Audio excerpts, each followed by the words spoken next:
The first time I saw my new van, it was parked under a flickering streetlight in a quiet lot on the edge of Spokane, Washington. It wasn't shiny. It wasn't fancy. But it was mine. A 2012 Ford Transit with dents on the side, mismatched tires, and a smell like old packing foam and hope. I ran my hand along the cold metal door and smiled. This wasn't a downgrade.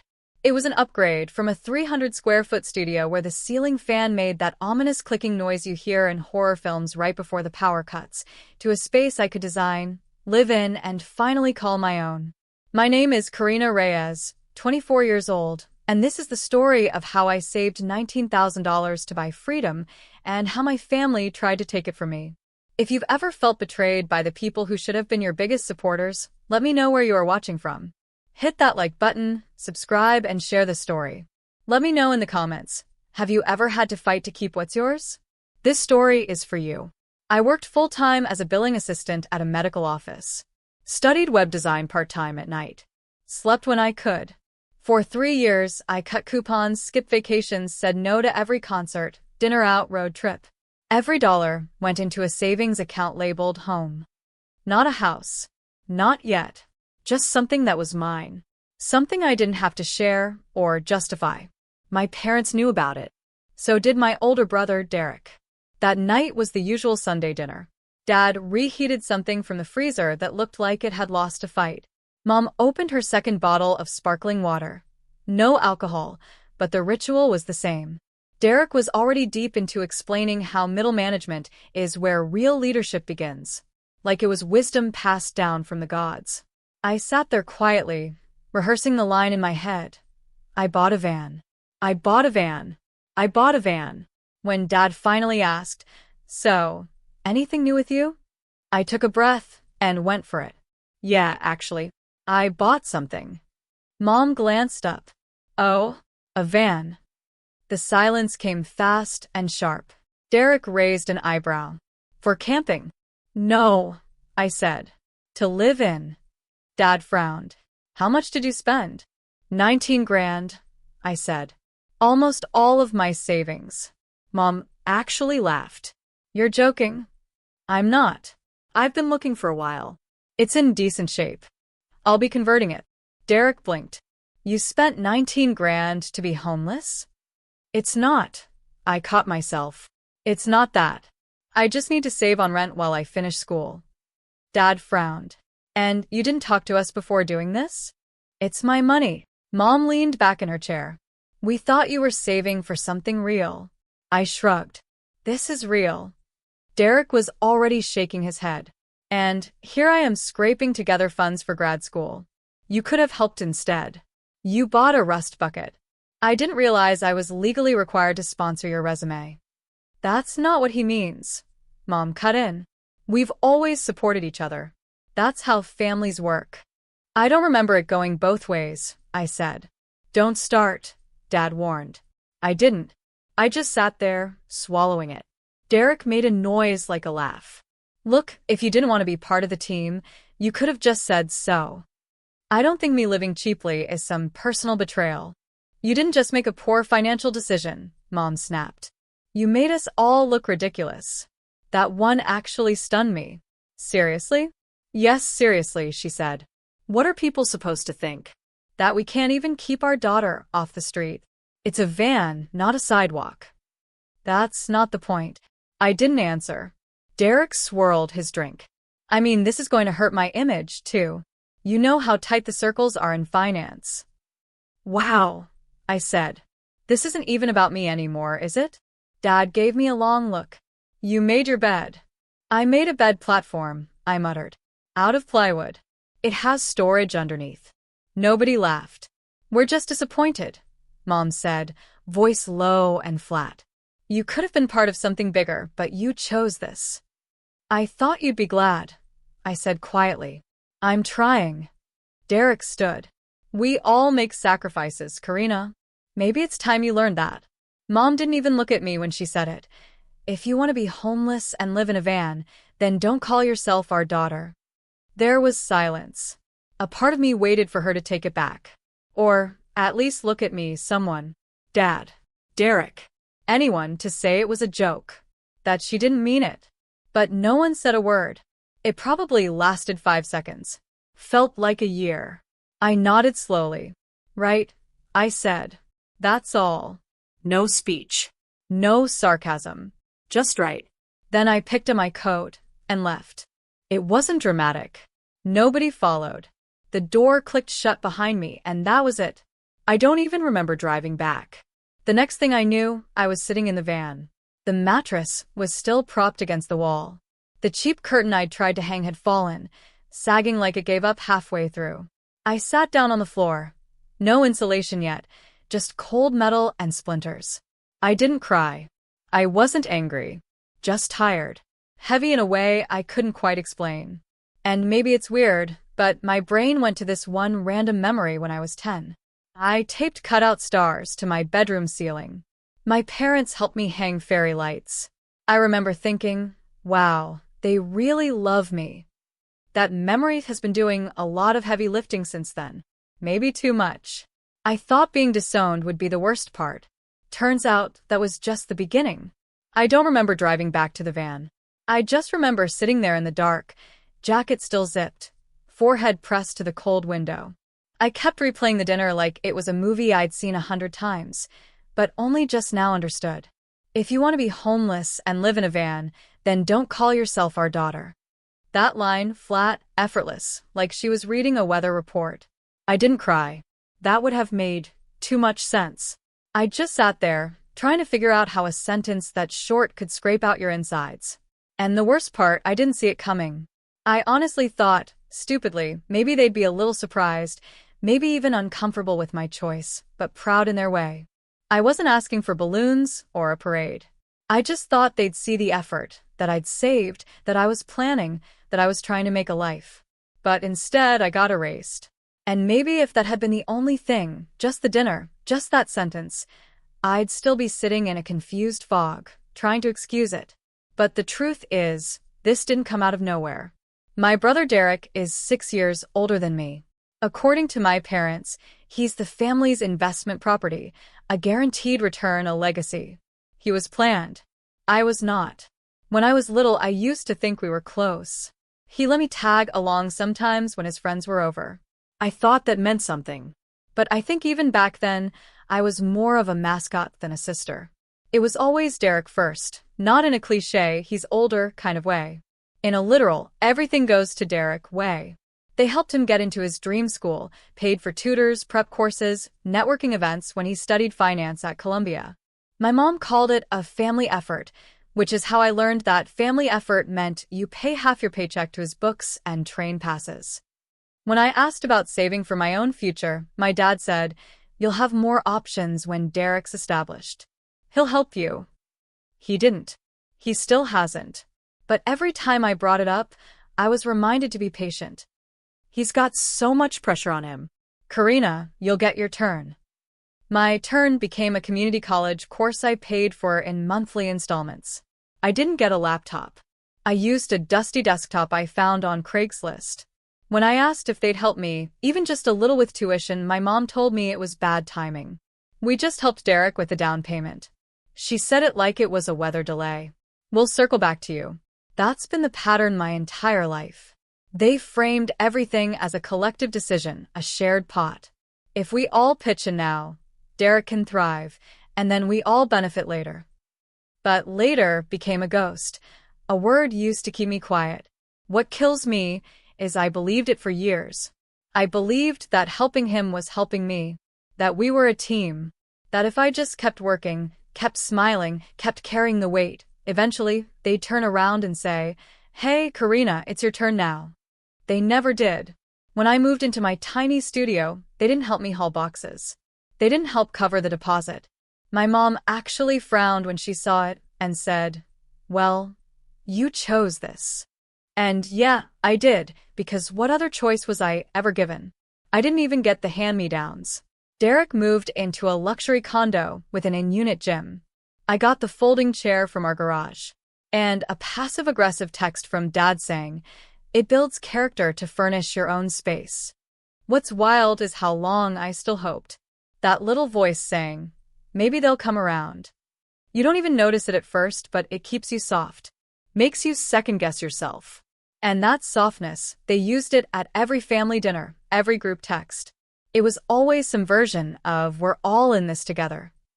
But I was never in it. I was orbiting it. I used to think I was the quiet one, the dependable one, the one who didn't ask for much. But now I think I was just the one who learned how to take up less space. It's like that one memory I always clung to. I was 10, decorating my room with paper stars I'd made. My dad walked by and actually helped me tape them up. My mom brought in string lights and plugged them in. We all sat there for a second, and it felt warm. And right. I held on to that like proof they do love me. They helped me. They saw me. But no, I'm not so sure. Maybe I've been remembering it wrong. Or maybe I just wanted to so badly that I filled in the blanks. Maybe they helped out of boredom or obligation, or because Derek wasn't home and I was the only available outlet for their energy. That day still, I kept thinking when I told them about the van, maybe they'd remember that moment. Maybe they'd help again. Or at least smile. Instead, they called it an embarrassment, a shame, a mistake. And when Mom said I wasn't their daughter anymore, I think some childish part of me waited for someone to say she didn't mean it. For someone to take it back. They didn't. So here I am, in a van that still smells like packing foam and hope, trying to untangle a family that only ever saw me when it was convenient. The worst part of realizing you were never the favorite isn't the injustice. It's the loneliness. You start questioning every hug, every smile, every kind word. Was it real? Or just part of the script, to keep you useful, to keep you invested in someone else's climb? Sometimes I catch myself still hoping they'll call. That someone will say, "We were wrong. We see you now." But mostly, I just want peace. A quiet corner of the world that's mine. Not borrowed. Not assigned. Not sacrificed for someone else's ambition. That's what the van is. Not a rebellion. Not a crisis. Just a small, stubborn act of building something for myself. Something I don't have to explain. Something I don't have to apologize for. Something that's mine. And even if it's just 4 wheels and a plywood bed frame, right now, it's still more than they ever gave me. I didn't walk away from my family that night. They let me go. That's the part they'll never admit. Thursday started off weirdly calm, the kind of calm you don't trust. Like the eye of a hurricane. Or the 10 minutes after you submit your final project and start convincing yourself you forgot to attach the file. I was halfway through scraping dried paint off a window frame in the van when someone knocked on the back door. I didn't even need to look. No one else knocks like they're owed something. I slid the door open, and there he was. Derek. Crisp button-down. Nice jacket. An expression that hovered somewhere between regret and smug reassurance. "Hey," he said. "You got a minute?" I should have said no. But I didn't. I stepped aside. He looked around like he was entering a museum exhibit. "Wow, you've been busy." I didn't respond. He pointed at the small bench I'd rigged from scrap wood and foam. "Can I sit?" I shrugged. He sat. I stayed standing. "I've been thinking about what Mom said," he started. "Disowning you. That was harsh." I raised an eyebrow. "Just that." He sighed. "Okay, maybe it got out of hand. Look, I know I've asked for a lot over the years, but you've always been the one we could count on." That word again, count. "I didn't come to ask for anything," he said quickly. I wanted to say you were right about needing to do something for yourself. And this," he gestured around the van. "It's different, but it's smart. Rent-free minimalist. It's kind of cool." I didn't believe it, but I wanted to. So, when he offered to help finish installing the second curtain rod, I let him. "Just like when we helped you decorate your room, that one time," he joked and stunned me. I smiled. He stayed about half an hour. Tightened a few bolts. Made a joke about how I should post a van life video for his followers. Then I checked the time and said, "I have to leave for my shift." "I could stay," he offered. "You've got the instructions taped up. I'll finish the shelf you started." My gut wobbled, but I wanted to believe. So I handed him the keys. "Lock up when you leave." He nodded like he meant it. When I got back, I noticed it before I even got out of the car. The door was cracked open just a little, just enough to make the back of my neck go cold. Inside was a mess. Not the kind of mess that comes from clumsiness. Not the oops, I spilled paint kind. The mattress was slashed. Foam shredded and strewn across the floor. The bench was ripped from the wall. My storage bins were turned out, dumped, kicked. The curtain rod we hung together, bent in half. And the smell, acrid, like chemical cleaner and something worse. I stood in the doorway for a long time. Long enough for the reality to drip in, one agonizing thought at a time. It wasn't an accident. It wasn't a break-in. I called him. He picked up after 4 rings. Casual as ever. Hey, what's up? You were the last person in the van. Pause. Yeah, I locked up. Why? Derek. Everything's trashed. Another pause. Then laughter, low and sharp. Oh, that. I mean, come on, Karina. You didn't actually think I was on board with this circus, did you? I said what you needed to hear, he interrupted, so you'd let me in. I couldn't speak. You should be thanking me, he said. Honestly, I did you a favor. You think living in a van makes you look independent? It makes you look unstable. I clenched my jaw. You destroyed my home. That thing wasn't a home, he said. It was a publicity disaster waiting to happen. You live in that thing, and you make all of us look like trash. What happens when someone from my firm finds out? Or one of Mom's clients? I closed my eyes, trying not to scream. Look, I get it, he said. You wanted to prove something. But this was embarrassing. You should be glad I stepped in before you ruined your own life. And then he hung up.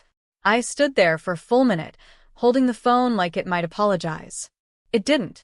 The only sound was the wind rattling the bent paneling, and my own breath, fast and shallow.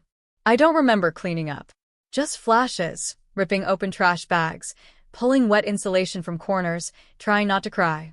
When I found my web design textbook soaked through, I didn't call my parents. What would be the point? They wouldn't believe me. Or worse, they would, and they'd agree with him. What I did do, though, was open my browser. And that's when I remembered something. Derek didn't know. Every night, I parked the van under the same light post in the same lot, the one next to the old municipal building, the one with the security camera. Not for safety. Not really. I just didn't want to take any chances. And just like that, I had what I needed. The footage wasn't hard to get. Turns out, when you tell the clerk at the municipal office that your brother trashed your van, and you have a timestamp and a badge number from the security post, they don't ask many follow-up questions.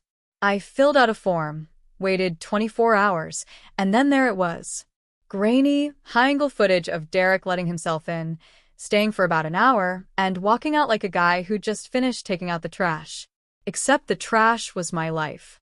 I brought the footage to the police the same day. The officer watching the video didn't say much, just scribbled notes and nodded. At the parts where Derek kicked open one of the cabinet doors and yanked down the makeshift shelf.